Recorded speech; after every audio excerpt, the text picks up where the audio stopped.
You're listening to Philosophy Talk. It's our 2016 election special. John, speaking about the future of democracy, you know Plato, one of the great philosophers of all time, one of the great political theorists of all time, thought that democracy was the second worst form of government. The only thing worse was tyranny. And here's the thing.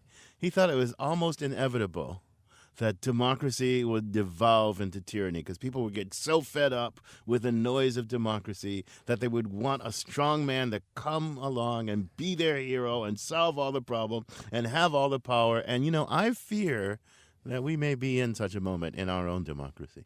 The only thing I would disagree with you and Plato about, I guess not Plato, is whether we have a democracy. I don't think we have had for quite a while.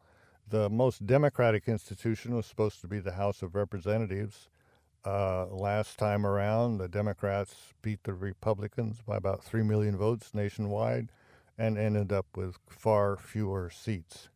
Now, even though there's a tremendously popular Democrat candidate for president, they think it's hopeless to take over the House of Representatives. Gerrymandering has undermined the most democratic part of our pseudo-democratic government, in my humble opinion. Well, we may not have a pure democracy, one person, one vote. I mean, there's a representative thing, but we do have a Republican form of government, and in which we get to elect representatives in some scheme of election. We've heard lots of imperfections about that electoral scheme, but I think even that is in danger because I actually think Plato got something right, and it's the present moment shows it.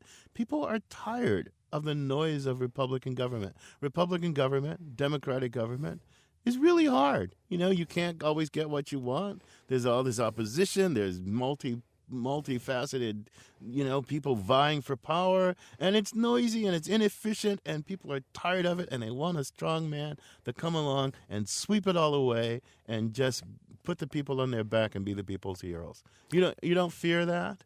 Well, of course I fear it, but according to the polls, most people favor a somewhat secretive and not very well trusted policy wonk who promises to make good use of government over a would-be tyrant, or so it seems.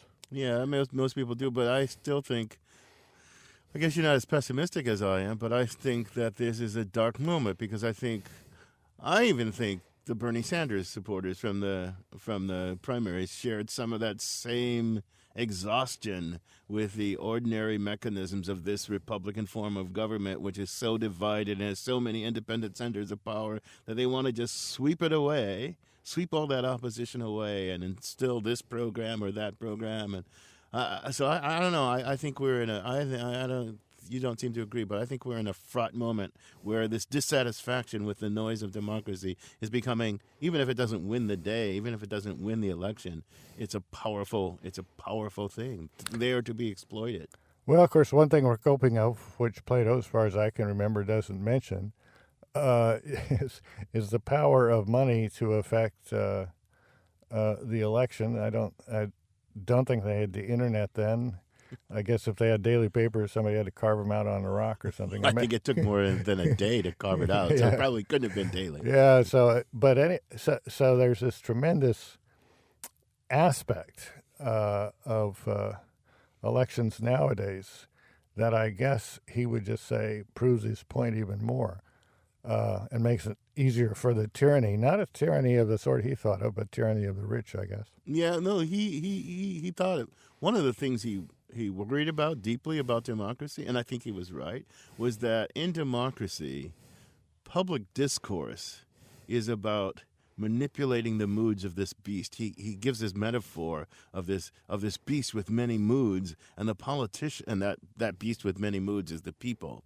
And the politicians, the art of politics in a democracy is learning what will arouse the beast, what will soothe the beast, what will put the beast to sleep. And if you look at the media and money and the manipulation of the public discourse, I think, again, Plato's onto something. And I think we're living in a moment in which the sort of corporate media, together with all the money, does just work, not to inform the beast, not to direct us toward the truth, but to manipulate the moods of the beast. Well, of course, Plato, he thought there was tyranny, that was worse. Democracy, that was second worst. His own recommendation was government by yeah. Yeah, yeah,